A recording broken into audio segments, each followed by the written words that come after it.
Are grandparents given preference in receiving a guardianship? Hi, I'm Tulsa Attorney Justin Mosteller, and I'm going to spend a few minutes today talking to you about whether grandparents get preference. And the short answer is yes.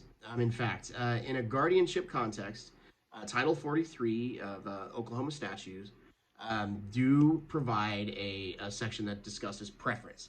And obviously, the number one preference for custody and placement of a child is with the parents. Number two on that list is grandparents.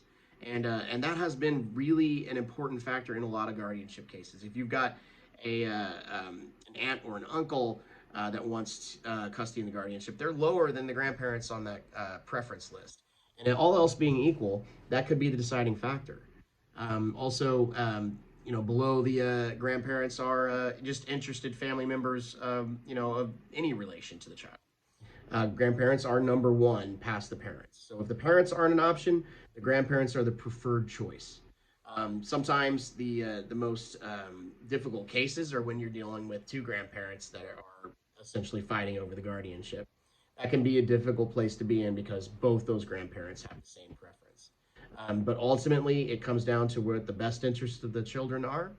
And in making that case, there's a lot of different factors that go into it. But as far as preference is concerned, grandparents are absolutely preferred above nearly all individuals in terms of receiving a guardianship. Hopefully this answers that question for you. If you have any questions or you just like to talk about your situation, we'd be happy to help. Give us a call. Thanks.